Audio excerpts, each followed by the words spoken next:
Je la veux, je la veux. Ta gloire en ces lieux, je la veux, je la veux. Nombre chapitre 24, premier au deuxième verset. Mon frère, quand ça sera l'heure, vous me direz.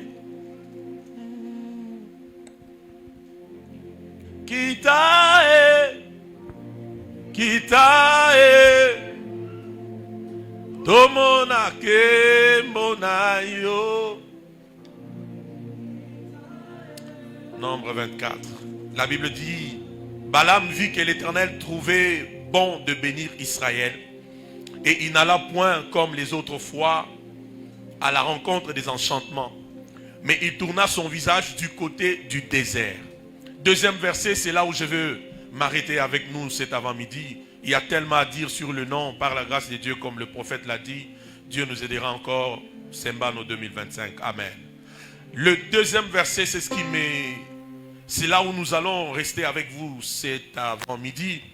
Vous qui nous suivez en ligne, soyez bénis. Balaam leva les yeux et vit Israël camper selon ses tribus. Alors, l'Esprit de Dieu fut sur lui. Que Dieu bénisse et nous révolutionne par sa parole. Tu peux te rasseoir. Les parfums des hommes de renom. Le premier jour, mon frère d'alliance, le prophète Paulin, nous a parlé de beaucoup de choses. Nous a dressé le tableau de Sembano 2024. Et si tu as bien suivi cet enseignement puissant du premier jour, tout était dit, tout était clair, tout était précisé. Et par la grâce de Dieu, le mercredi, nous avons parlé sur le premier parfum qui donne de la renommée. Nous avons parlé de la bénédiction. Parce que une autre manière d'appeler le parfum, on peut parler des secrets qui ont permis aux gens d'avoir le renom. Les secrets, les piliers. Est-ce que vous comprenez ça? Voilà. Alors, la bénédiction, c'est un parfum qui donne le renom. Parce qu'en ces premiers jours-là, nous avons parlé sur la spiritualité du nom. Je vous prierai même après Semba, nous entrer encore sur la page du prophète. Écoutez encore, écoutez, priez encore et encore avec ces enseignements. Amen. Hein? Deuxième jour, nous avions parlé sur un autre parfum. C'était quel parfum? Nous avons parlé du combat du nom. Et dans le combat du nom, nous avons découvert un parfum qui peut non seulement donner le renom, mais surtout même changer le nom. Nous avons parlé de la présence de Dieu, ou la culture de la présence de Dieu. Parce que Jacob est devenu Israël, commençant par Péniel, mais ça s'est terminé à El Bethel, dans Genèse chapitre 35, les dieux présents dans sa présence. Alléluia. Et je ne sais pas, c'était hier, nous avons continué avec le combat du nom, en nous faisant comprendre qu'au fait, il y a des gens comme Balak, Balak qui veut dire dévastateur, Balak qui veut dire gaspilleur. Il y a des gens, quand toi tu dors, j'ai commencé déjà l'enseignement, il y a des gens, quand toi tu dors chez toi, quand tu penses qu'à ta femme, à tes enfants, quand tu penses à ta petite société que tu as créée, quand tu penses à l'émergence de ton église, de ton ministère, il y a des gens à Lubumbashi, au village, dans les milieux occultistes, il y a des gens quelque part, dans la sorcellerie, dans la divination, qui sont en train de travailler pour éteindre ton étoile, qui sont en train de travailler pour que ça ne marche pas pour toi, qui sont en train de prendre ton nom comme Israël et l'amener dans les enchantements. Alléluia. Pourquoi? Parce que, retenez ce que je vous dis ce matin, le nom, on ne blague pas avec le nom. Amen ou pas amen? On ne blague pas avec le nom. Le nom est une partie composante de ta vie. N'oublie pas ça. Le nom est une partie composante de ta vie. Le nom te représente. C'est comme ça, si ce matin, je t'appelle par un autre nom, tu me diras, homme de Dieu, merci beaucoup, mais on ne m'appelle pas Junior. Vrai ou faux? Aidez-moi, église, vrai ou faux? Tu me diras, homme de Dieu, merci beaucoup, mais moi ce n'est pas Junior, mon nom c'est Grégoire, mon nom c'est Marguerite. Alléluia. Pourquoi? Parce que ton nom te représente. Alors il ne faut pas s'amuser avec les noms. Ainsi, il y a des gens qui prennent nos noms pour les amener dans la sorcellerie. Dis après moi sorcellerie. Plus que ton voisin, que ça arrive à l'hôtel. Il y a des gens qui prennent les noms des hommes et des femmes, ils les amènent dans la sorcellerie, dans la magie, dans l'occultisme. Et Balaam était prêt à élever au moins 21 autels, juste parce qu'il voulait que le nom Israël soit envoûté, que le nom Israël soit maudit, que le nom Israël ne brille plus. Mais nous avons découvert avec vous un secret. La Bible dit clairement, Balaam a compris que l'Éternel a trouvé bon de bénir Israël.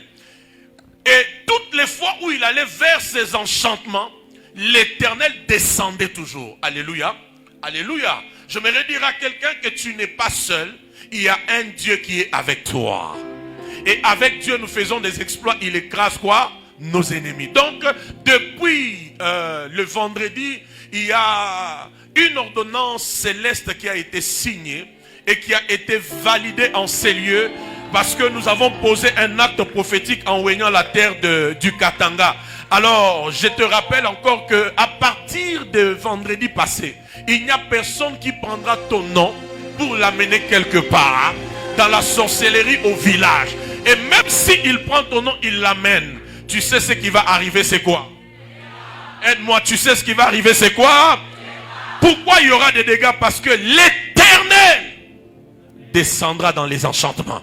L'Éternel descendra dans la sorcellerie. L'Éternel descendra dans l'occultisme. Pour dire, on peut envoûter tous les noms, mais pas les noms d'un fils et d'une fille du centre missionnaire Maranaïm. C'est lui qui a été là en Sembano 2024. Si c'était moi, je dirais Alléluia à la gloire de l'Éternel. Alors là où je m'arrête avec vous cet avant-midi, d'autres choses on le verra plus tard par la grâce de Dieu. La Bible dit au verset 2e, Balak leva les yeux et vit Israël camper selon ses tribus. Alors l'Esprit de Dieu fut sur lui. Alors l'Esprit de Dieu fut sur lui. Alors l'Esprit de Dieu fut sur lui. Ça me dérange ce texte. Mon frère, ça me dérange ce texte. Je peux révéler quelques mystères. Ça me dérange ces textes. La Bible dit, Balaam leva les yeux. Il vit. J'aime parce qu'on ne dit pas qu'il regarda. On dit, il vit. Regarder et voir, c'est des choses différentes. Le prophète peut être là. Levez-vous, prophète. Le prophète peut être là. Vous savez que moi et le prophète, nous pouvons regarder dans la même direction, mais sans voir la même chose. Vous savez ça? Comme là, nous regardons dans la même direction, non? Mais certainement, peut-être lui regarde la soeur qui est en verre. Peut-être moi, je regarde la maman qui est en lunettes. Nous pouvons regarder dans la même direction, mais nous ne verrons pas la même chose. Parce que regarder est humain, mais voir est spirituel. Suis-moi s'il te plaît, je sais là où je t'amène dans ces derniers jours. Regarder est purement humain, mais voir est spirituel. Regarder est charnel, mais voir, c'est spirituel. C'est même pourquoi, oh my God, quelle grâce ce matin. C'est même pourquoi il y a des gens qui ne te considèrent pas. Il y a des gens qui ne te respectent pas. Il y a des gens qui te minimisent. Tu sais le problème c'est quoi? Ces gens-là ne te voient pas. Ils te regardent. Quand ils te regardent, ils disent, ah la pauvre là, la célibataire là, ah, ma petite soeur là, d'ailleurs c'est moi qui paye ces minervales, ces chômeurs là. Est-ce que vous entendez? Là on te regarde mais on ne t'a pas vu. Mais le jour où Dieu permettra que les yeux de ces personnes s'ouvrent, que les écailles tombent, ils ne te regarderont pas. Ils te verront. Ça veut dire, ils auront ta vraie valeur. Et le jour où on a ta vraie valeur, laisse-moi te dire, même les langages, la manière de te considérer va changer. Ma première prophétie ce matin, que Dieu ouvre les yeux des hommes et des femmes et qu'il réalise ta vraie valeur à partir d'aujourd'hui. Que Dieu reçoive et retourne la grâce au 100 premier. Amen dans cette salle ce matin. Regardez, maman, et voir sont des choses différentes. Suivez-moi. Tu te poses la question, pourquoi Balak était prêt à ce qu'on élève 21 autels? Mais pourquoi Balaam n'a pas pu maudire? Pourquoi? La première chose, je t'ai dit, il y a un parfum, l'Éternel, n'est-ce pas? Je te donne la dernière chose là où peut-être on va s'arrêter. La Bible dit, Balaam leva les yeux. Il a fait quoi? Il a vu Israël qui campait selon les tribus. Et au même instant, mon frère, la Bible dit, l'Esprit de l'Éternel les saisit. Ça veut dire le moment où Balaam a vu. Est-ce que vous comprenez? Est-ce que vous comprenez? Écoutez très bien. Le moment où il a vu, il n'était plus dans les territoires où il était. Il était téléporté dans un autre territoire. C'est ainsi dans ces territoires-là, il n'y a que le Saint-Esprit pour te saisir. Et tu vas comprendre pourquoi le Saint-Esprit s'est saisi de Balaam. Est-ce que tu sais que Balaam était un devin? Mais l'Esprit de Dieu a fait quoi? L'a saisi. On peut tous être dans cette salle, mais on ne peut pas opérer dans la même atmosphère. Vous n'êtes pas là, mon Dieu. On peut tous être dans un même environnement, dans une même maison, dans un même bureau de service, mais nous n'opérerons pas de la même atmosphère. Est-ce que vous entendez ça? C'est ce qui va se passer dans ta vie après ces manos. Tu seras dans le même bureau. Mon Dieu, est-ce que je suis à Mahanaïm? Dans les mêmes bureaux, dans la même entreprise, dans la même maison, dans les mêmes quartiers. Mais écoute, ce qui se passera dans ton territoire à toi, ça sera autre chose. Oh mon Dieu, Balaam a été téléporté, transporté dans un autre territoire. Et là, l'Esprit l'a saisi. Mais j'aime ce qui est dit.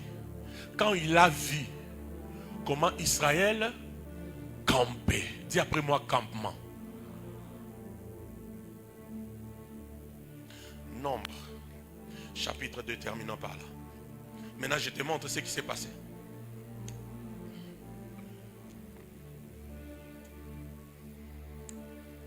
Molo teklai balakato. Saperado kilma lo vetete. Ulie kitavasu balai de keporota. Talura, talura, talura. Satule malura dubaya. Makopere de kamasoto. Diate, diate, diate, diate. Nombre chapitre 2. Vous êtes là, église? La Bible dit, le premier verset, le deuxième verset.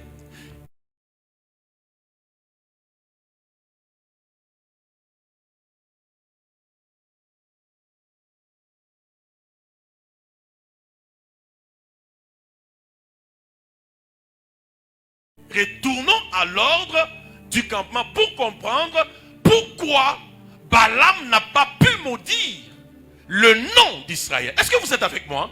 Pourquoi il n'a pas pu maudire et pourquoi le Saint-Esprit l'a saisi? Qu'est-ce qu'il a vu? Il a vu quoi? Quand il a vu Israël camper, il a vu quoi? Boros de Glaides. La Bible dit, Baraka, viens s'il te plaît. 3 personnes. 1, 2, 3. 3 personnes. Allons comme ça. Ok, vous êtes tellement forts. Regardez. La Bible dit, arrêtez-vous là. La Bible dit, au verset 3e, on peut lire? 2e, les enfants d'Israël camperont chacun près de sa bannière sous les enseignes de la maison de ses pères. Ils camperont vis-à-vis et tout autour de la tente d'assignation. Le verset 3e, à l'Orient, ça veut dire où? À l'Orient, ça veut dire où? À l'Est. Dis après moi, à l'Est. Est-ce que derrière là-bas, on peut me dire à l'Est? Que Dieu vous bénisse. À l'Est, les camps de qui? De Juda. L'Est, c'est où? Vous qui connaissez. Qui peut m'aider? L'Est, c'est où? C'est là-bas? C'est là où vous êtes ici? C'est ça l'Est, hein? On dit à l'Est, suivez-moi église. Il y avait qui? Premièrement, on a dit qui? Ah, vous ne me suivez pas. Vous ne me suivez pas. Judas, n'est-ce pas? La tribu de qui? De Judas et toutes les armées du corps de la tribu de Judas. Je vais faire quelques exercices ce matin. Continuons la lecture.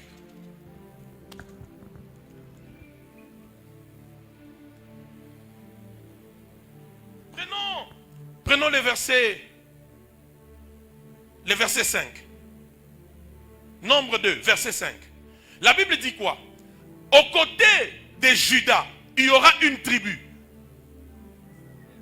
La tribu de qui? Merci. Issachar vient. Sois là.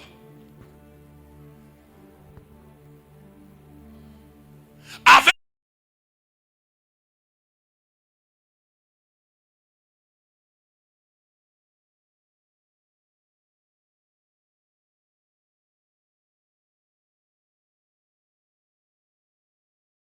qui? Des Zabulon. Zabulon est là. Peut-être que les aigles sont déjà arrivés. Passons. Prenons le verset 10e. Verset 10. Nombre de 10. Un peu rapidement. La Bible dit au midi, le camp de qui? De Ruben. Ensuite, le verset 17. Ensuite, partira la tente d'assignation avec les camps de qui? Des Lévites placés au milieu des autres camps. Ils suivront dans la marche l'ordre dans lequel ils auront campé, chacun sera selon qui? Sa bannière. Je prends, homme de Dieu, venez. Lui, il est de la tribu de qui? Des Lévites. On dit, la tribu des Lévites sera au milieu, avec la tente d'assignation. Est-ce que vous pouvez approcher comme ça? Approchez-vous.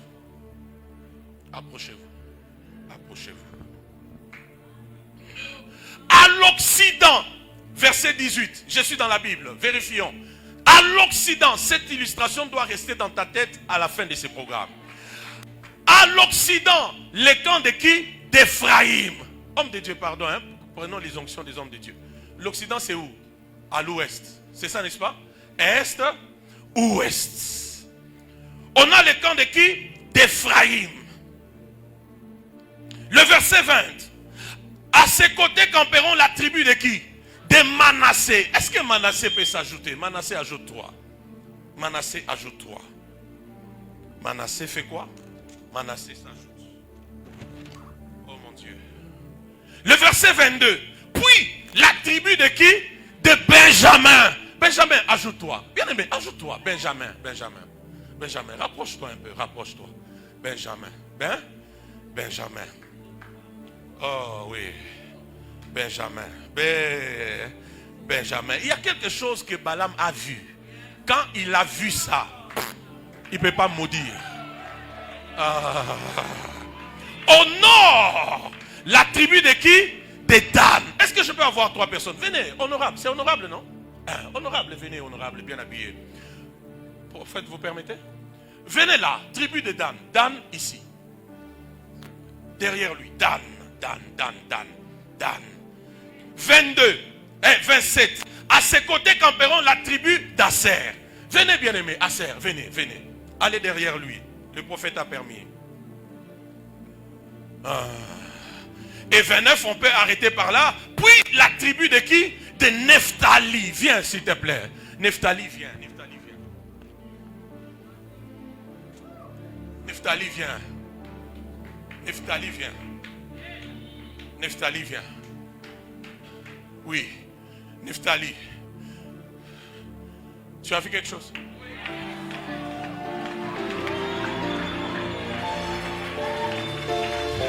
Qu'est-ce qui se passe? Lorsque Balaam vit Israël camper, la Bible dit l'esprit de l'Éternel le saisit. Pourquoi? Quand Balaam était au sommet de la montagne, regardant Israël en train de camper, Balaam ne voyait plus un peuple. Si est-ce que tu peux faire un exercice? Essaie de t'élever là où tu es. Lève-toi. Prophète, vous permettez? Monte sur ta chaise. C'est le culte. Monte sur ta chaise. Fais comme Balaam. Monte, le prophète a permis. Monte, le prophète a permis.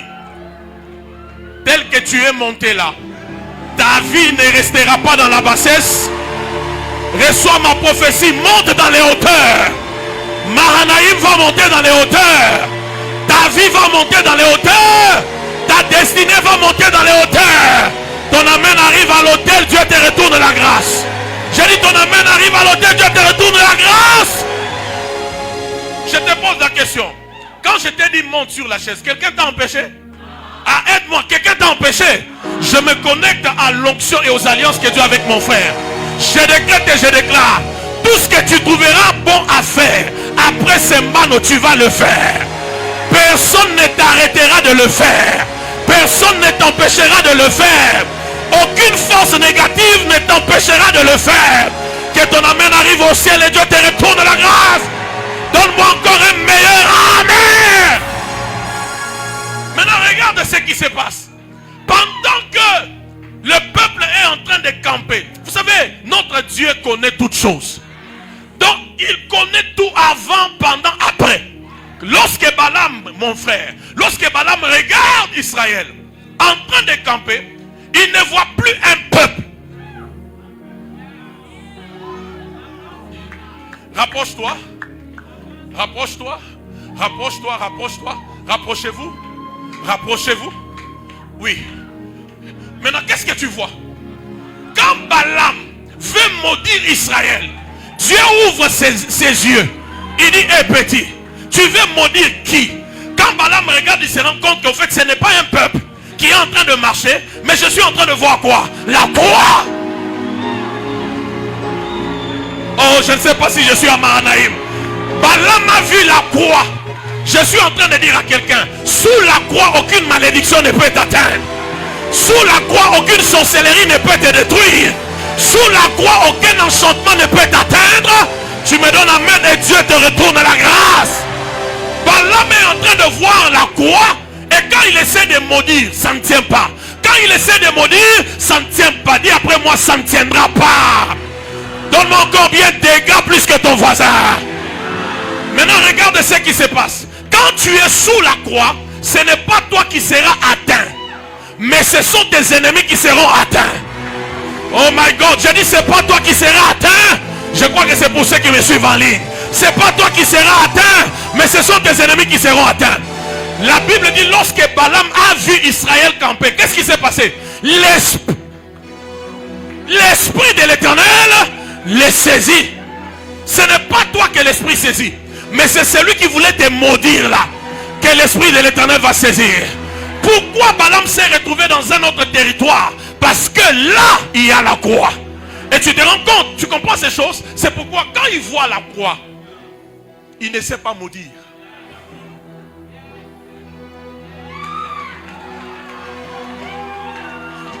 J'ai une bonne nouvelle. Et la dernière adresse à te faire. Après Sembano, reste sous la croix. J'ai dit après Sembano, ne quitte pas la croix. Reste sous la croix de Jésus. Garde ta famille sous la croix. Sous la croix, même si tous les sorciers de ton village se réunissent, sacrifient 100 chèvres, tant que tu es sous la croix, on voudra te maudire, mais ça sera la bénédiction. On voudra te maudire, mais ça sera quoi? La bénédiction. Dis à ton voisin la croix. Mon frère, l'esprit les saisit parce qu'au fait, il n'y a pas de Pentecôte sans Pâques.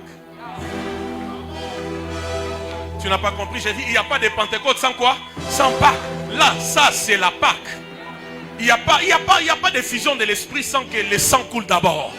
Le sang doit d'abord couler à la croix pour que quand il sera amené au ciel, que maintenant l'esprit descende pour revêtir les apôtres. Oh mon Dieu, mon Dieu, mon Dieu. Je ne sais pas si je parle à quelqu'un. Donc il est normal que l'esprit de Dieu se saisisse de qui? De Balaam, parce qu'il a vu la croix. Quand il y a la croix, la prochaine étape, l'esprit vous saisira. Qui a compris? Alors je prie pour toi alors que nous sommes ici. Je place ta vie sous la croix. Ta société sous la croix. Ta famille sous la croix. Cette église sous la croix. La vie de tes enfants sous la croix. Au nom de... Tu vois, il y a des choses, quand tes yeux ne se sont pas ouverts, tu ne vas pas le voir. Mais quand tes yeux s'ouvrent, tu peux descendre, tu vas te rendre compte qu'au fait, il y a des gens, on ne doit pas blaguer avec eux. Parce que on te voit juste marcher, mais on ne sait pas que ta vie est sous quoi? Sous la croix. Merci.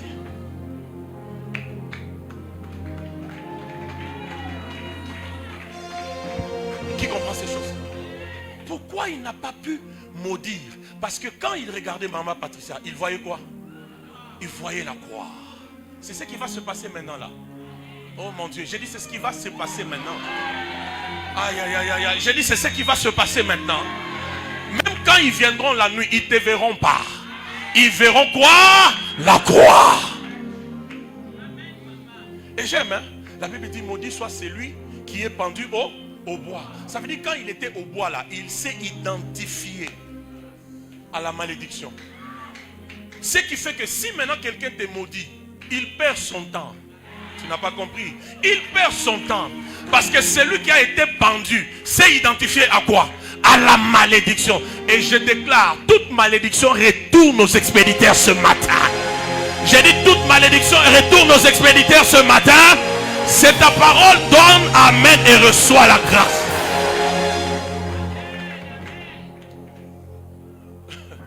Est-ce que vous entendez ça? Tu vois à la croix là, Jésus a tout payé. Il a fait quoi? Il a tout payé. Mais la suite, Satan a aussi tout perdu. Il n'y a pas que Jésus qui a tout payé. Il y a aussi Satan qui a fait quoi? Qui a tout perdu. Donc quand je viens te dire que ce matin là, ou cet avant-midi, je viens te laisser sous la croix, c'est parce que je sais que c'est là où Satan a tout perdu. Et Jésus a tout payé.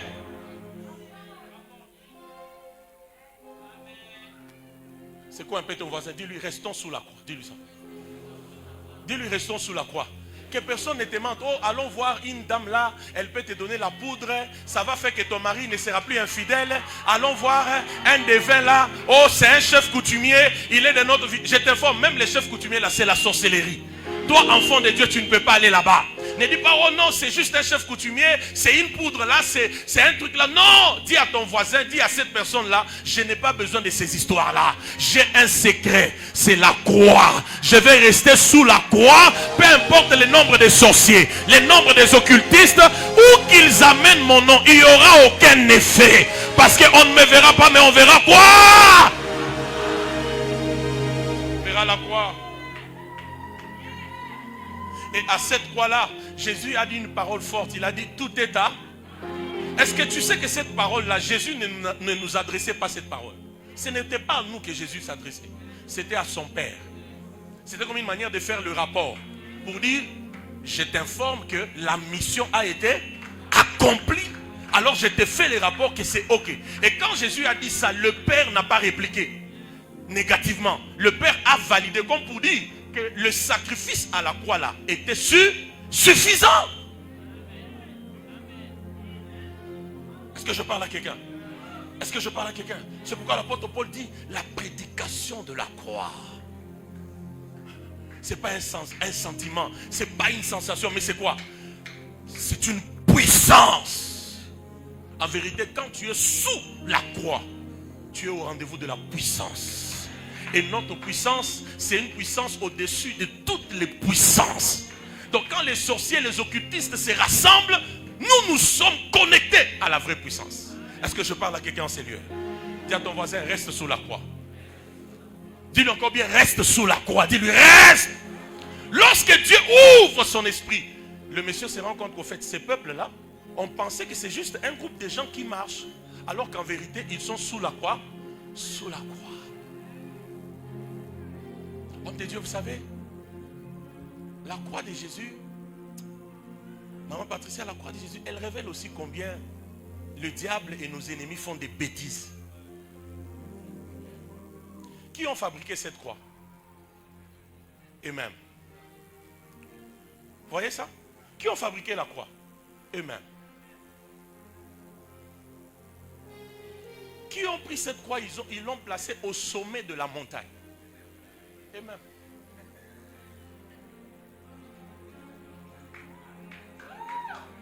Tu fabriques la croix et puis tu la prends, tu l'amènes au sommet de quoi? De la montagne. Vous prenez maintenant Jésus, vous les plaquez là-bas. Et puis vous écrivez au-dessus. Il s'est fait appeler roi des Juifs. Mais il l'est. Tu ne vois pas que nos ennemis en vérité travaillent pour notre bien.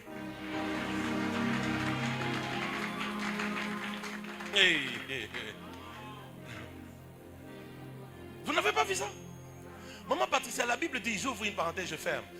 Satan transporta Jésus sur une haute montagne. On a juste dit transporta.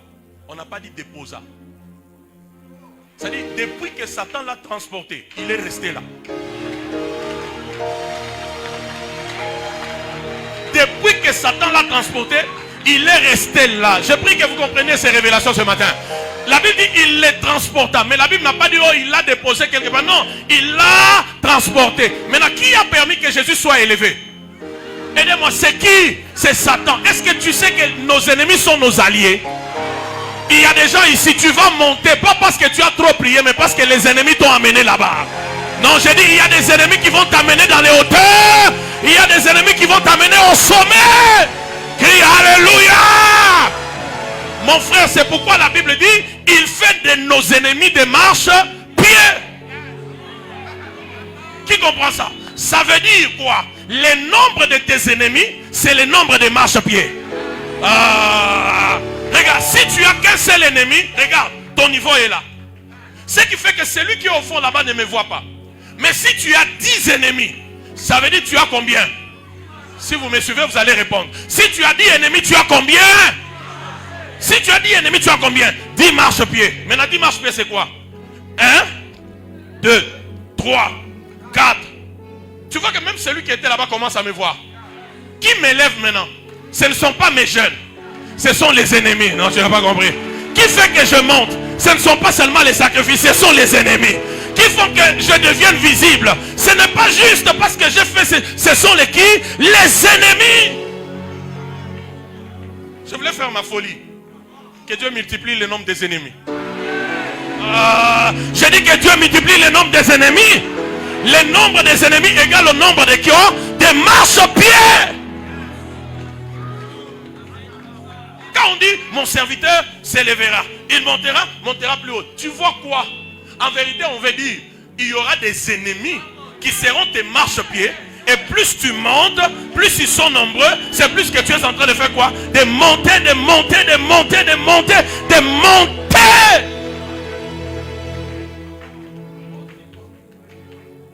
Qui comprend ces choses? Soit quand tu vois les ennemis, il faut dire oh Seigneur, je te rends grâce parce que l'élévation n'est pas loin.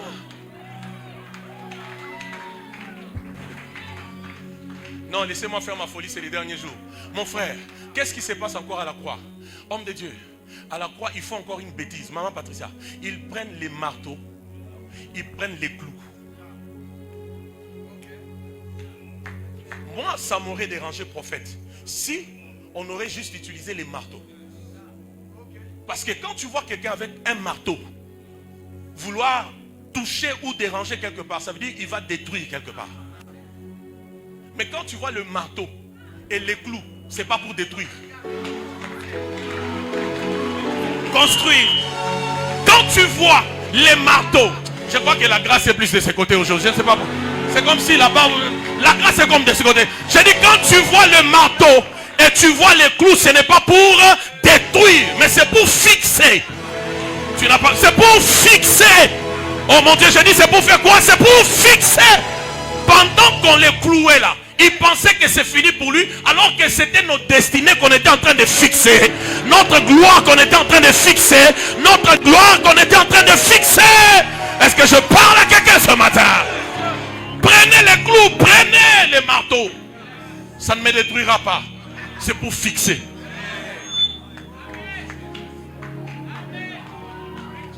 Tu as vu quand on veut mettre un portrait même au bureau du prophète là, on n'amène pas que les marteaux, on amène aussi quoi?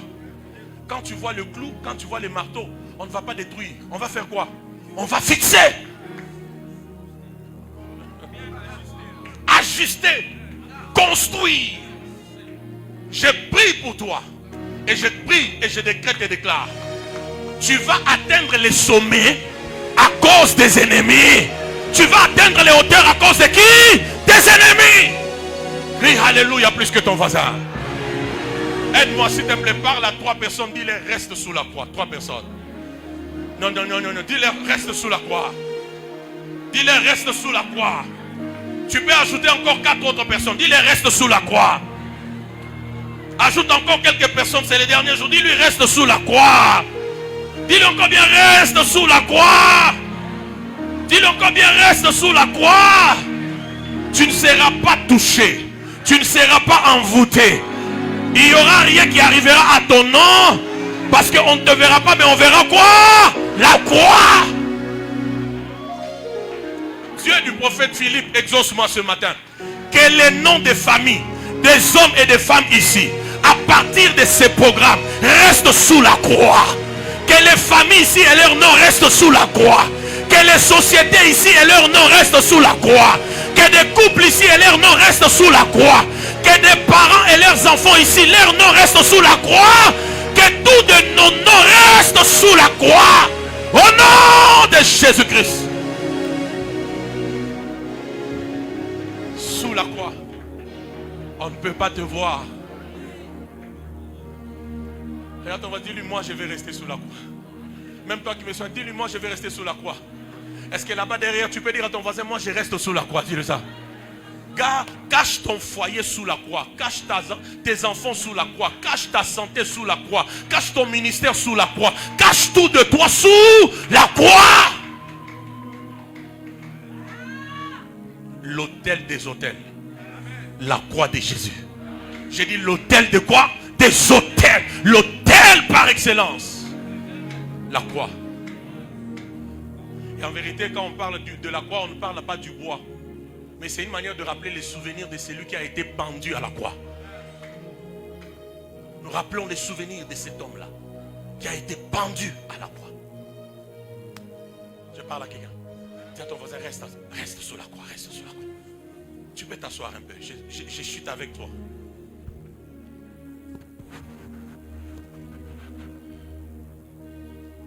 Même étant assis, tu peux royalement acclamer pour la croix de Jésus.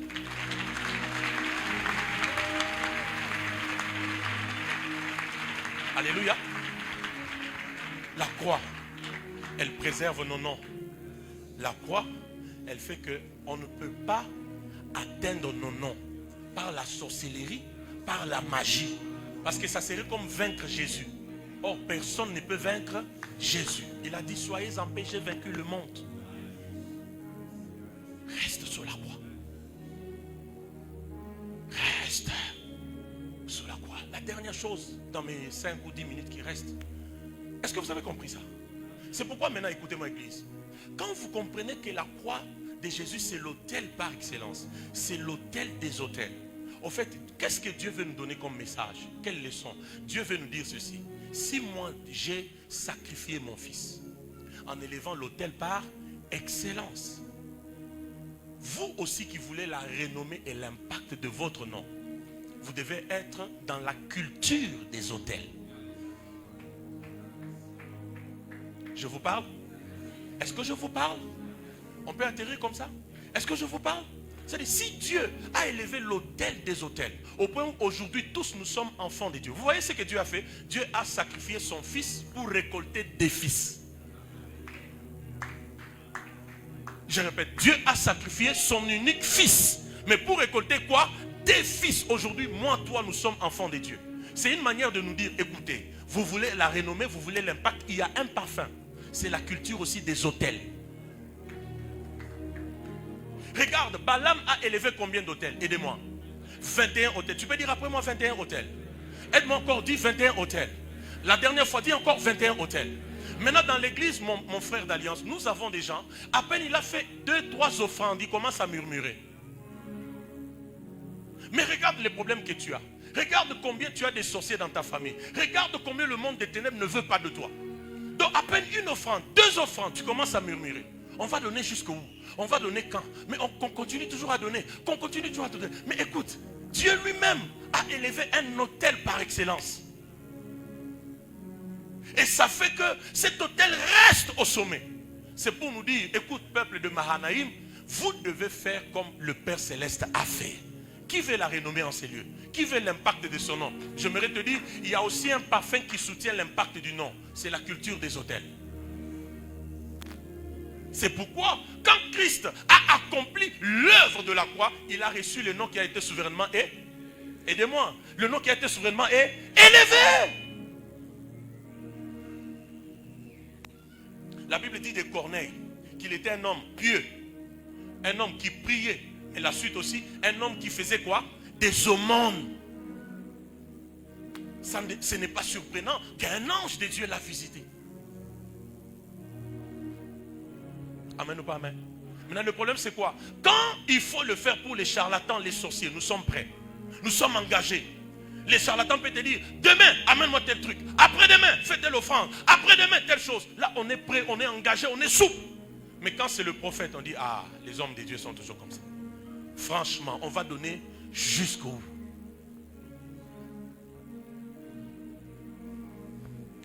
Retiens ça. L'influence de ton nom dépend aussi de la qualité de tes autels. Je répète, l'influence de ton nom dépend aussi de la qualité de quoi? De tes autels. Je répète, l'influence de ton nom dépend aussi de la qualité de quoi? De tes autels. Je répète, l'influence de ton nom dépend de la qualité de quoi? De tes autels. Aucun sorcier, aucun magicien ne peut exercer sans un autel. Aucun. Vrai ou faux? Vrai.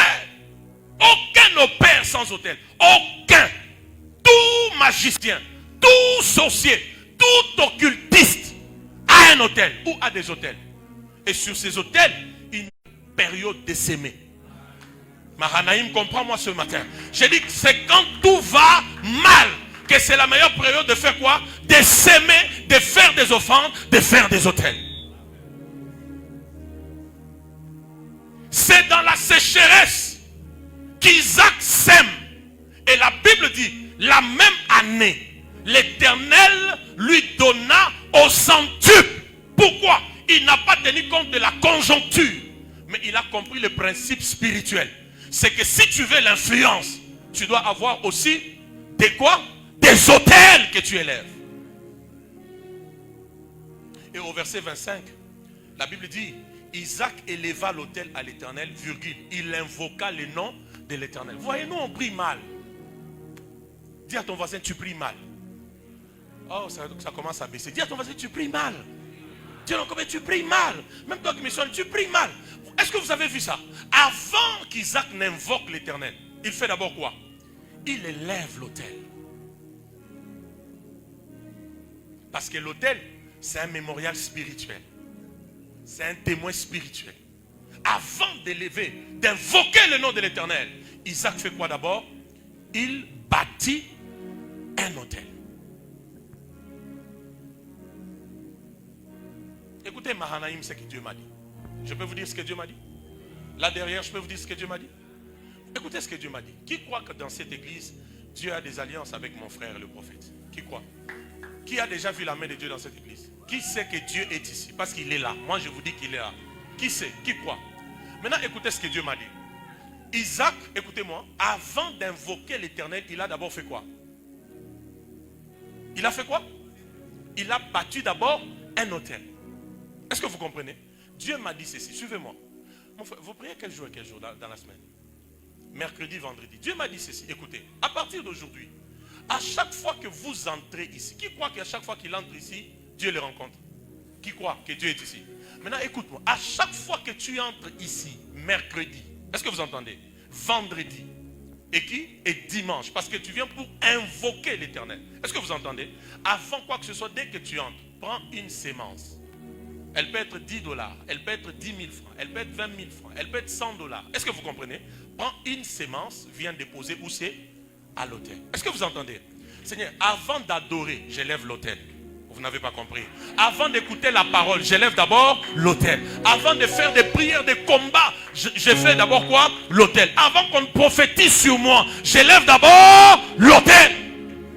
C'est une manière pour toi de te connecter à tout ce que Dieu va faire dans l'atmosphère. Si tu as compris, acclame bien parce que tu vas le pratiquer désormais.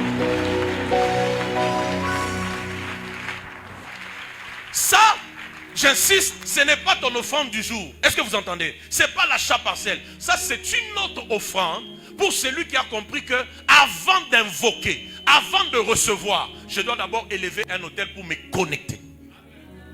Tu verras, tu as toujours été ici pour la prière. Et tu te rendras compte que maintenant, les choses ont commencé à se faire autrement. Si tu as bien compris, je veux que tu acclames parce que ça doit rester et tu dois le pratiquer. Celui qui n'acclame pas, il est suspect. Acclame bien que ça reste. Avant d'invoquer, de prier, de chasser les démons, d'adorer, je suis ouvrier, je suis à telle commission. Je dois d'abord faire quoi? Élever un autel. L'autel, c'est un témoin spirituel. Tu as compris ça? L'autel aussi, c'est un témoin spirituel. Ça veut dire, ces témoins-là, maman, pendant que tu es en train d'adorer, d'écouter la parole, les témoins-là est en train de rappeler à Dieu. Souviens-toi que quand il est entré, elle a d'abord mis $10 à l'hôtel. Souviens-toi que quand il est venu, elle a d'abord mis $100 à l'hôtel. Souviens-toi que quand il est venu, elle a d'abord mis 1000 francs ou $1000 à quoi?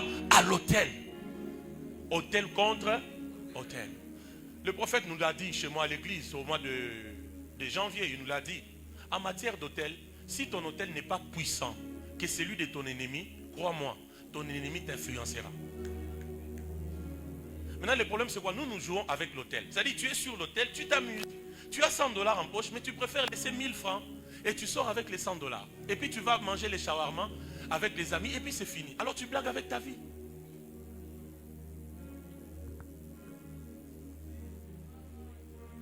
Alors, tu blagues avec ta vie. La force de l'autel, c'est la qualité du sacrifice qui est sur l'autel.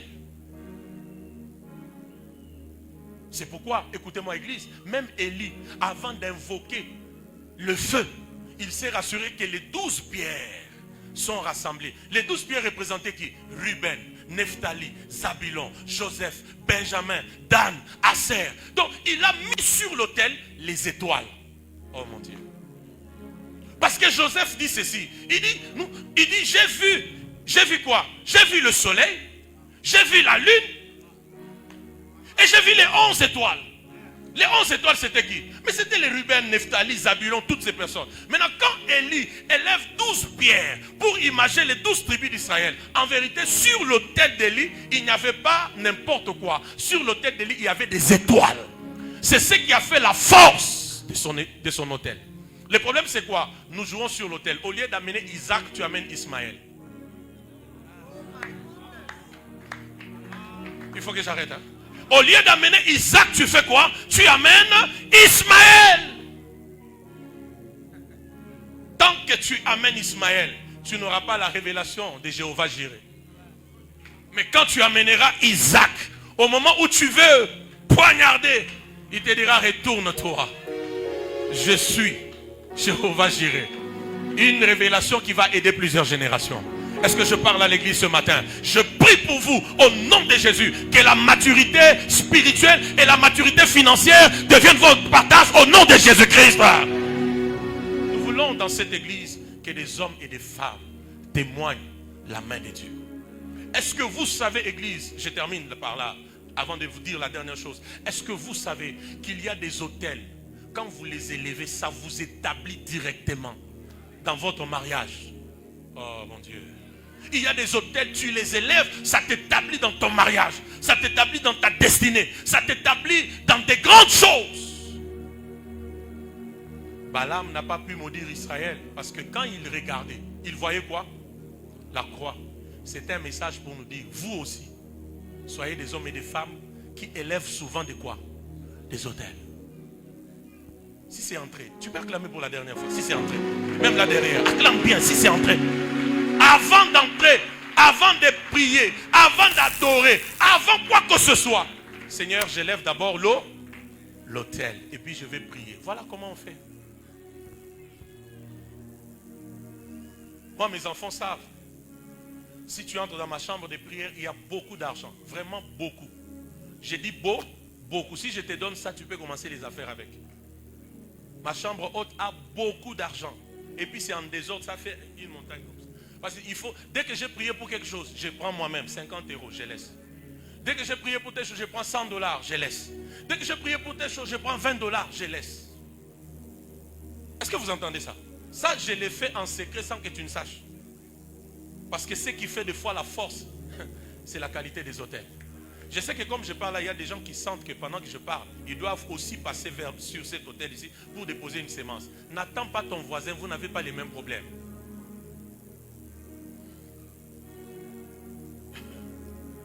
Et mon frère, ce n'est pas un péché que dans un culte qu'on puisse élever par exemple même 20, qu'on puisse prélever même 21 fois les offrandes. Balaam a élevé 21 hôtels. Il ne s'est pas fatigué. Le jour qu'on atteindra ces niveaux-là, c'est fini. Vous n'avez jamais vu quelqu'un qui, pendant qu'on prêche, même quand la parole le touche, pour faire une sémence, il ne fait pas. Mais après le culte, il prend un taxi express. Tu es malade. Tu es malade, je te dis. Heureusement que tu es là, Dieu va te guérir. C'est-à-dire, tu te dis, non, je devais aller au restaurant. Non, je dois aller au restaurant. J'avais prévu d'aller au restaurant. Il y a des moments où au restaurant, là, tu mets de côté. Tu regardes d'abord ta vie. Tu regardes d'abord ta destinée. Tu te dis, non, maintenant qu'on fait l'appel de fonds, c'est le moment pour moi de faire quoi? De saisir l'opportunité. D'ailleurs, une femme spirituelle, c'est celle qui rappelle à son mari, monsieur, tu as payé la dîme la dernière fois quand? Monsieur, tu ne donnes plus les offrandes aux enfants comme il faudrait. Donc tu ne peux pas être dans une église prophétique comme celle-ci. Tu gardes 10 000 francs dans ta poche, tu gardes 20 000 francs, tu gardes 100 $, et puis toi tu ne fais que donner des miettes, des miettes. Écoutez-moi, retenez bien ce que je dis pendant que vous êtes en train de donner. Ton offrande image ton poids spirituel. Je dis quoi? Ton offrande image ton poids spirituel. Je répète encore, ton offrande image ton poids spirituel. On connaîtra ton poids spirituel par la qualité de tes offrandes. Et tu dois atteindre un niveau où tu te dis, je ne peux plus donner à Dieu que 10 000 francs. Je dois aussi maintenant donner 50 $. Je dois maintenant donner 100 $. Je dois maintenant donner 1000 $. Le Dieu qui enrichit t'accordera cette grâce. Vous ne pouvez pas être dans une église comme celle-ci. Le prophète prophétise sur une personne, où il donne la prophétie pour tout le monde. Tu dis juste Amen. Non. Après avoir dit Amen, prends une sémence à la hauteur de la prophétie. Est-ce que vous entendez? Prends une sémence à la hauteur de la déclaration. Prends une sémence à la hauteur de ce qui a été dit. Viens, touche l'autel. Surtout fais quoi? Touche l'autel. J'ai dit pendant que je parle, fais-le. Et puis l'autel à élever n'est pas seulement l'argent. Tu peux prendre ces bijoux là, tu les donnes. Mon fils ici dimanche passé est venu vers moi pendant les cultes. Il s'est agenouillé, il a dit, papa, ça c'est tout ce qui me reste de chair. Je sais la valeur de cette gourmette, mais je dois la s'aimer. Et il l'a fait. Tu peux ne pas voir l'argent, mais tu as une gourmette. Tu as une voiture. Tu as un document parcellaire. C'est ça le problème de l'église. Mais le chrétien primitif avait compris ces choses. Vous voyez? Les chrétiens primitifs pouvaient même vendre des terrains et amener tout l'argent chez les apôtres. C'est pourquoi au milieu d'eux, il n'y avait aucun indigent. Je pensais que j'étais à Mahanaïm. Il n'y avait aucun indigent. La culture de quoi? Des hôtels. Si Dieu a élevé un hôtel par excellence qui est Christ, nous aussi. Nous, un jour je suis à Pointe-Noire. Une dame vient, elle était grosse. Et dès qu'elle vient, en plein service d'offrande comme ça, dès qu'elle vient pour donner la sémence, Dieu ouvre mes yeux et je lui donne la parole prophétique. À l'instant, tout ce qui était comme plan du diable contre sa maternité a échoué. Vous voyez, Dieu attendait seulement qu'elle fasse quoi? Qu'elle pose cet acte de s'aimer pour que la parole prophétique soit libérée. Il y a des choses, quand ça traîne, mais crée-le, provoque-le. Tu veux la renommer, mais écoute, bâtis des hôtels, bâtis des hôtels, bâtis des hôtels, bâtis quoi? Des hôtels. L'hôtel de Jésus lui a donné le nom qui a été souverainement élevé. Oh mon Dieu, ça lui a donné le nom qui a été souverainement élevé. Bâtis des hôtels avec révélation. Qui a compris ça? S'il vous plaît, qui a compris ça? Est-ce que vous savez que quand on prophétise pour une personne, en vérité, on prophétise pour tout le monde? Non, non, non, non. Est-ce que vous savez cela? C'est pourquoi la Bible dit celui qui prophétise édifie l'église. On n'a pas dit celui qui prophétise édifie celui sur qui il prophétise. Je pensais que j'étais à Mahanaïm. On n'a pas dit que celui qui prophétise édifie celui sur qui il prophétise. On a dit celui qui prophétise fait quoi? Édifie l'église. Donc quand le prophète est ici, il prend une personne. Il lui donne des prophéties avec précision. En vérité, ce n'est pas pour cette personne seulement. C'est pour toute l'église. C'est pendant ce moment-là que tu dois prendre encore ta sémence. Tu te dis quoi? Je dois me connecter à la grâce, que je fasse quoi? Que j'aille aussi donner. Et retenez ce que je vous dis, église. Je peux vous dire ça? Je peux vous le dire? Vous voyez, le moment des offrandes, comme vous les faites comme ça, c'est des moments où il y a trop de transactions spirituelles. Tu vois, toi, tu prends juste ton 10 000 francs, tu viens, tu déposes. Mais en vérité, quand tu déposes, il y a aussi des choses qui étaient comme des poids sur ta vie qui restent ici. Je pensais que je parlais à quelqu'un. Il y a des poids, il y a des combats, il y a des flèches, il y a des attaques. Pendant que tu prends 20 $, tu laisses. 10 $, tu laisses. Ce n'est pas juste l'argent que tu laisses. Il y a aussi des poids, il y a aussi des combats, il y a aussi des maladies. Spirituellement, tu ne vois pas. Mais pendant que tu poses cet acte, ça reste à l'autel. Et le Dieu de l'autel se souviendra de toi. Est-ce que vous m'entendez, Mahanaïm? À chaque fois, mercredi, jeudi, dimanche, quand tu entres ici, retiens ce que je t'ai dit de la part de Dieu. Quand tu entres, à part ton offrande, ta dîme, tu as une offrande, tu dis, je dois honorer les alliances que Dieu a avec mon Père spirituel. Je dois me connecter aux anges de la maison, à l'onction de la maison, à l'atmosphère du culte, à tout ce que Dieu va faire. Seigneur, voilà ma sémence. 100 $, 10 $, 50, 20, même 1000 $, même 10 000. C'est un problème de révélation. Isaac a élevé d'abord l'autel avant d'invoquer l'Éternel. Acclame bien.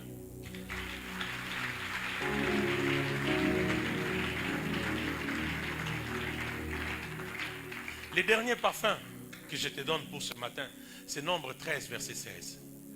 J'ai peut-être 5 minutes et j'arrête, je vous libère. Nombre 13, 16. On évolue bien jusqu'à là? Mahanaïm, on évolue bien jusqu'à là? Quelqu'un est béni? Prouvez-moi que vous êtes béni.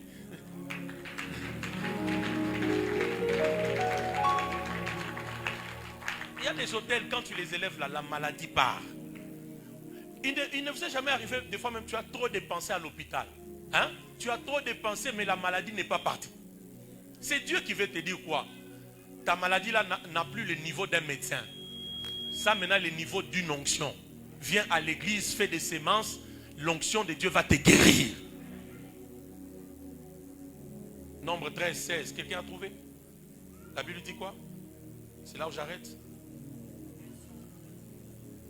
Que Dieu se souvienne de toi au nom de Jésus. Amen. Tels sont les noms. Oui. Mon frère, moi j'ai une grâce. Église, permettez-moi, j'ai une grâce.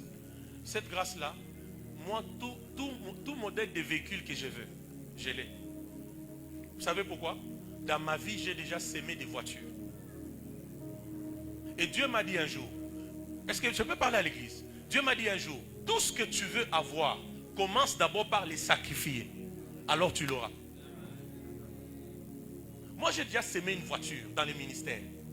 J'ai déjà sémé une voiture dans la vie d'un fils spirituel. Alléluia. Donc ça fait qu'en fait, la voiture me connaît. Donc ça me connaît. Ça me connaît. Ça me connaît.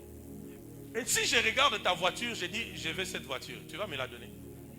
Tu sentiras seulement comme quelque chose là qui te dit, donne ça au révérend, donne ça. J'ai déjà fait ça avec un fils à l'église. J'ai vu une voiture, je dis, oh, papa, une semaine après, je vois l'enfant qui m'appelle. Papa, vous êtes où? Je suis au bureau. Il vient là comme ça, avec un truc, il dépose. C'est pour vous. Je dis, ok. Tout ce que tu veux que Dieu t'accorde, commence d'abord par les sacrifier. Et ça deviendra un acquis. Reçois la grâce. Reçois la grâce. Reçois la grâce. Aujourd'hui, tu fais des semences ici. Demain, les gens commenceront à te donner l'argent, même en retraite. même dans les avions, où que tu sois, l'argent va reconnaître ton odeur. D'ailleurs, je le sens, c'est une prophétie que Dieu me donne. Après Sembano, l'argent va reconnaître ton odeur. L'argent va reconnaître ton odeur. Même quand tu seras en retraite, enfermé dans la brousse, Dieu enverra des gens jusque dans la brousse pour te bénir. Parce que tu es un homme qui sème, qui sème, qui sème, qui sème, qui sème, qui sème, qui sème, qui sème. J'ai dit, si tu sens que tu dois s'aimer, fais quoi? Même 15 fois aujourd'hui, fais-le. Mon frère, la Bible dit, j'ai dit là, il faut m'arrêter, il faut m'arrêter. Donc les couloirs sont tellement ouverts. La Bible dit, écoutez, Galates 6, la Bible dit, tout ce qu'un homme aura, aidez-moi, aura s'aimer, il fera quoi? Faites bien, allez-y, allez-y. Tout ce qu'un homme aura quoi? Il fera quoi? Vous voyez les temps de ces verbes-là? Quand tu sèmes, c'est au passé. Mais quand tu récoltes, c'est au futur. Aïe, aïe, aïe, aïe, aïe. C'est qu'un homme aura s'aimé. Il fera quoi? Il le moissonnera. Ça veut dire quand je sème, je n'ai pas besoin de voir les réalités présentes. Je sais que comme j'ai sémé, je moissonnerai. Oh, vous n'avez pas compris ça. J'ai dit, chacun ici, le temps arrive, tu récolteras tout ce que tu as déjà sémé dans cette église. C'est une affaire de quoi? De révélation. J'ai sémé, je vais faire quoi? Je vais récolter. Et vous voyez le mystère. Lorsque vous sémez, par exemple, vous prenez, mon fils ici a ses plantations. Quand vous prenez, je ne sais pas si ça se dit un méca, je ne sais pas moi, de maïs, c'est un petit bol comme ça, n'est-ce pas? Vous pouvez le mettre sur un champ comme celui-ci. La récolte sera pareille. Vous avez sémé un méca. Maintenant, vous récoltez des sacs et des sacs parce que la moisson a toujours été abondante que la sémaille. C'est pourquoi quand tu sèmes, tu pleures. Mais quand tu récoltes, c'est avec chant d'allégresse. Tu n'es pas là. Quand tu sèmes, tu fais quoi? Tu pleures. Mais quand tu récoltes, c'est avec chant de quoi? D'allégresse. Je prie que des hommes et des femmes de renom ici aient la culture des autels. La culture des autels. La culture de quoi? Des autels. Genèse 8, le verset 1er. La Bible dit, l'Éternel se souvint de Noé. Dis après moi, l'Éternel se souvint de Noé. Mais au verset 20-22, Noé a élevé un autel, des animaux purs. Vous voyez ça? Et Genèse 9, le verset 1er, la Bible dit, Dieu bénit Noé. Genèse 8, Dieu se souvint. Genèse 9, Dieu bénit. Entre 8 et 9, il y a quelque chose qui a déclenché la bénédiction. Ça a amené Noé des souvenirs de Dieu à la bénédiction de Dieu. Je ne veux pas juste que Dieu se souvienne de toi, je veux que Dieu te bénisse. Et parmi les choses qui déclenchent la bénédiction, c'est quoi? Noé a élevé un autel de qualité. Il faut avoir la révélation. Comme on cherche l'achat parcelle là, tu te lèves, tu dis papa c'est fini. Toi dors, moi je vais acheter la parcelle de l'église. C'est fini non? Dans la Bible on a eu un homme. Les centeniers romains. Un jour Jésus prêche dans les temples et puis quelqu'un vient lui dire mais il y a un monsieur et son enfant est malade. Après on dit mais Jésus tu sais quoi? Les temples où tu prêches ici, le gars qui a construit ça c'est lui. Jésus dit ça a changé l'agenda de Jésus. J'ai compris qu'une seule personne suffit. Une personne ici peut acheter la parcelle de l'église, même aujourd'hui. J'ai dit même aujourd'hui, tu dis papa, moi je donne. J'ai l'argent, je donne. Ou encore, je prends ma parcelle là qui est à Golfe, si c'est Malais là ou quoi. Voilà les documents. Nous allons la vendre et puis on va acheter ici. Parce qu'ici là, il faut qu'on achète d'abord ici. Trop d'onctions ont coulé sur cette terre ici. On ne peut pas quitter ici pour aller. On doit d'abord acheter ici. Si je vous ai bien parlé, acclamez bien le Seigneur.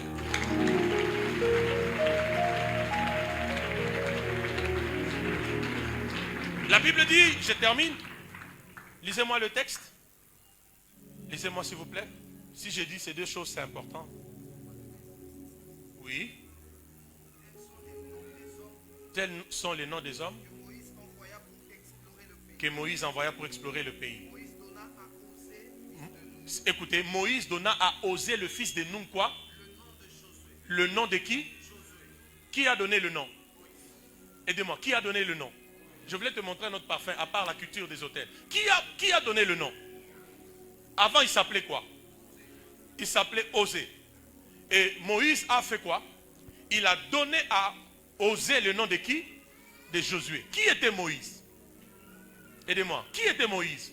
Le prophète. Qui était Moïse? Le père spirituel. Est-ce que vous entendez? Est-ce que vous entendez? Le dernier parfum que je te donne aujourd'hui, à part la culture des hôtels, qui fait la renommée?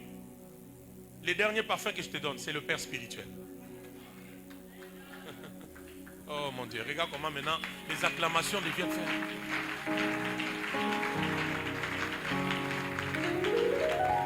Avant, il s'appelait Osée, n'est-ce pas? Mais qui lui a donné le nom de Josué? C'est le père spirituel. Il y a un parfum qui peut te donner de la renommée. C'est aussi ton père spirituel. Aujourd'hui, nous connaissons le nom Josué. Imaginez-vous que Moïse n'ait pas révélé ses noms. Oh my God. Imaginez-vous que Moïse n'ait pas donné à Josué ses noms. Josué. Est-ce qu'on parlerait de lui aujourd'hui? Non. Il y a un homme par qui Dieu est passé pour donner le nom. J'aimerais dire à Mahanaïm cet avant-midi. Un père spirituel et sacré.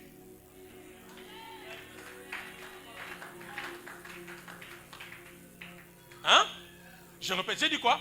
Un père spirituel et sacré. Pourquoi? Dieu l'utilisera toujours pour ta destinée. C'est pourquoi, écoute-moi, ne mêle jamais ton père spirituel dans n'importe quoi. Les amens commencent à diminuer. J'ai dit, ne mêle jamais ton père spirituel dans n'importe quoi. Écoute comment Jésus dit. Quand vous prierez, dites, notre Père qui est dans les cieux, que ton nom soit sanctifié. Le Père est sacré. On ne le mêle pas dans vos mésententes, mécontentements. Et puis tu dis, ah mais lui le prophète est toujours comme ça. Et puis mardi ou mercredi, tu viens, Daddy, Daddy. Même s'il dit, sois béni, en vérité tu es maudit. Le Père spirituel, c'est le véritable prophète de ta destinée. C'est comme ça, Moïse pouvait lire en Josué la continuité. Il change son nom, Osée, en Josué. Il savait qu'après moi, c'est Josué. Il y a des gens qui resteront des pêcheurs de poissons tant qu'ils n'ont pas rencontré le Père. Mais quand tu rencontres le Père, il te dira, ta destinée, ce n'est pas les poissons. Ta destinée, tu deviendras un pêcheur des hommes. Tu as besoin d'un père spirituel, non seulement pour avoir de la renommée, un nom qui a de l'impact, mais tu as besoin d'un père spirituel, surtout pour ta destinée aussi. Qui m'a dit amen? Et dans une église comme ça, on n'a pas deux pères.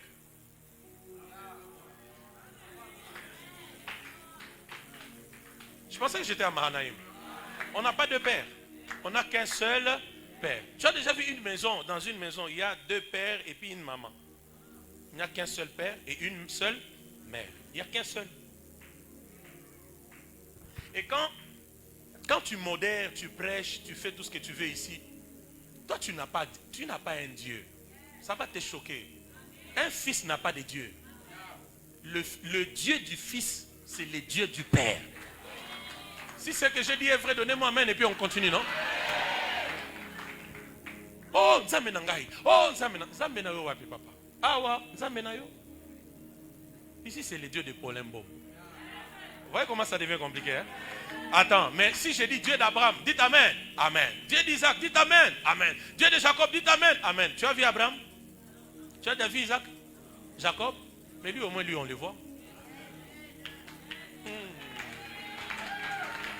Au moins lui, on le voit. J'insiste, tu as besoin d'un parfum pour la renommée. Dieu utilise aussi le père spirituel pour cela. Aujourd'hui, on parle d'Élisée. C'est un nom qui est resté. Pourquoi? Parce qu'il a été un fils d'un homme qu'on a appelé qui? Élie.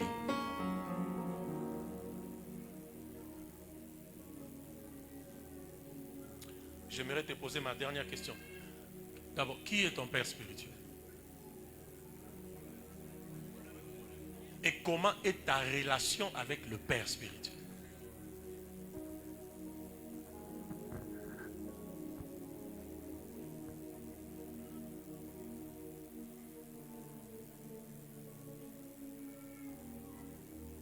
L'église est calme. Qui est ton Père? Vous savez, il y a des gens ici à Mahanaïm. Vous les voyez, vous l'appelez, ah, ma fille. Un jour, vous les croisez dans un supermarché. Quand vous entrez dans un rayon, un autre homme de Dieu passe aussi. Toi, tu l'appelles ma fille. L'autre homme de Dieu aussi, ma fille. Maintenant, tu es fille de qui? Hybride. Tu es fille de qui? Je sais que Dieu est en train de faire un grand travail. C'est ce qu'il m'avait dit pour terminer avec. Qui est ton père? Le problème, mon frère, vous savez c'est quoi? Les gens peuvent vous suivre juste parce que, ah, ils prophétisent bien, ah, ils voient, mais sans aucune révélation de ce que vous êtes. Parce qu'en vérité, un vrai fils, c'est celui qui a la vraie révélation de son père. Et quand tu as la révélation de ton père, ce que les gens diront ne t'influencera jamais. Parce que ce que tu as vu reste sur ton esprit et convainc ton témoignage. C'est pourquoi Jésus dit, qu'est-ce que les gens disent de moi? Maman, Jésus dit, qu'est-ce que les gens disent de moi? Oh, Jérémie, oh, Élie, oh. Et puis vous voyez, on compare Jésus à ceux qui sont déjà morts. C'est pas bien? Oh, Jérémie, oh, Élie, des gens qui sont déjà morts. Jean-Baptiste, des gens qui sont déjà morts. Mais Jésus leur dit, mais vous, qui dites-vous que je suis? Ah, tu es le Fils, le Messie. Jésus lui dit quoi? Ce n'est ni la chair, ni les sangs qui t'ont révélé. Mais c'est qui? C'est mon Père. La relation avec un Père, c'est une affaire de révélation. C'est pourquoi, mon frère, nous avons des gens qui sont loyaux à vous quand vous êtes bien avec eux. Les jours où tu ne l'as jamais fait des remarques, je ne fais pas ça, ne parle plus comme ça, ne fais plus ça. Quand tu n'as jamais dit ça, là, c'est mon daddy, mamie, daddy, mamie, mamie, daddy. Parce que là, on ne lui a jamais fait de quoi? Des remarques. Le jour où mamie ou daddy te dit, pas ça, l'humeur change. Où on commence à se dire, d'ailleurs, dans cette église-là, c'est juste parce que j'étais déjà sorti. Ah! Écoute ça. La loyauté n'est pas une question de sentiment. La loyauté, c'est un principe. Que papa soit bien avec toi, qu'il ne soit pas bien avec toi, que maman soit bien avec toi, qu'elle ne soit pas bien avec toi, tu es obligé d'être loyal.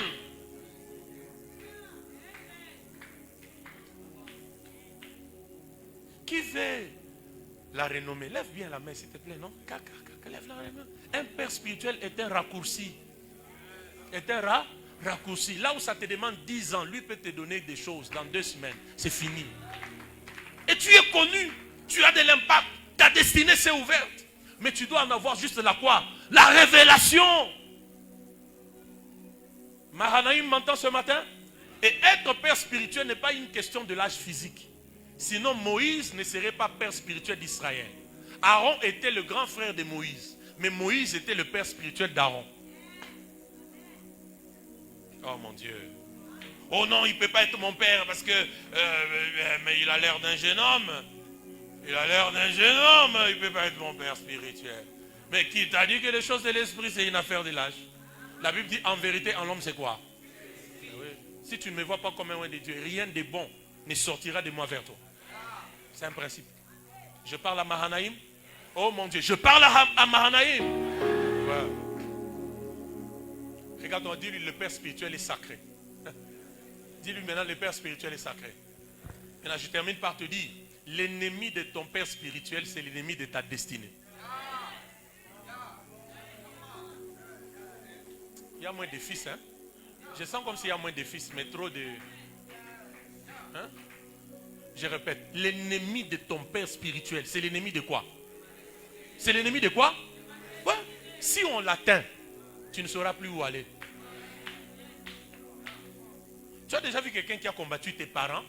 Et puis un jour ton père te voit en train de parler avec cette personne en riant avec au coin de l'avenue. Oh papa Sébastien, papa Sébastien.